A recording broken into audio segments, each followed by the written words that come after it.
It's a win or go home situation for the Astros tonight in Game 6. That woman did whatever it took to provide for herself and her family.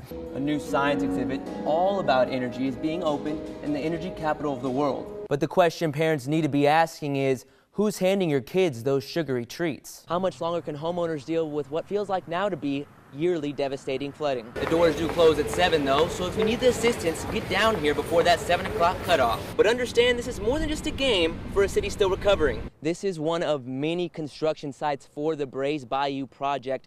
A young boy's body was discovered on Galveston Beach. The unidentified minor looks to only be 3 to 5 years old.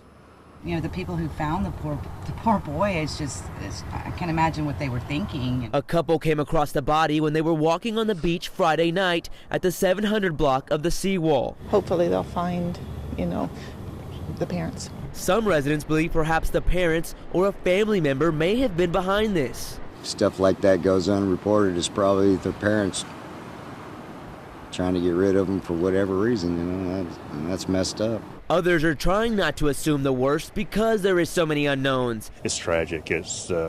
Those things can happen so fast. The currents are so strong out there. But police say the lack of information is suspicious. 3 to 4-year-old child is always accompanied. It has to always be accompanied. So to have no family come forward, to have no one be able to identify this child is really the biggest mystery here that we're trying to get to the bottom of. Galveston PD is actively investigating this situation. They are waiting for autopsy results to help determine the cause of death. We're treating it as a homicide, and we'll continue to treat it as a homicide until we can prove that it wasn't. Local residents are now making a memorial for the young boy, putting stuffed animals, flowers, and balloons up for everyone driving along the seawall to see. Reporting in Galveston, John Paul Barajas, Fox 26 News. 12 long years have gone by since the Astros made it to the championship series. And now they're back. It's just the greatest finish ever. And it just proves that speed and defense will beat them every time, and we did it today, baby. We're going all the way. Fans are excited and already predicting a trip to the World Series, but the players know all too well that there is still a lot of work to be done. We still got a long ways to go, but this is a big step. But for today, they will enjoy champagne showers and a hard-fought win against the Red Sox to advance. So close 2 years ago, and to finally finish it out this year, it's only the second step, but man, that second step feels so good.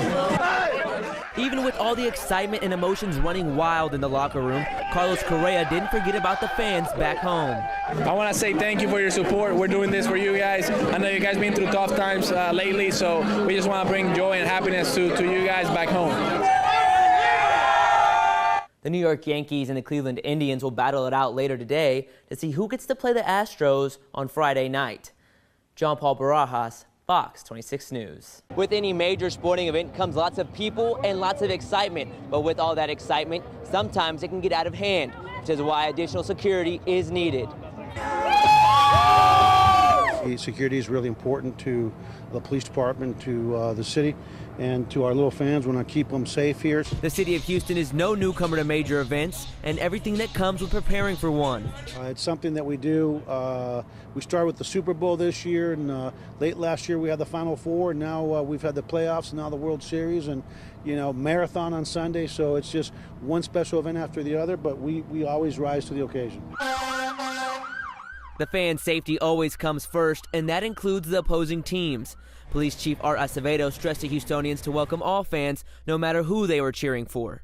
We're a welcoming city. Mayor Turner talks about it all the time. We need to treat everybody with respect. Everybody has a right to cheer on their team without being harassed and harangued, and let's show people our Southern hospitality. That Southern hospitality seems to be paying off, as some of our LA guests had nothing but good things to say. No animosity here. Nothing but love. And you know what? Houston's strong. We're with you guys. The fans out here have noticed that police are out in full force tonight, but something they may not have noticed are the cameras on top of the stoplights above them that are also being monitored for their protection. Reporting at Minute Maid Park, John Paul Barajas, Fox 26 News.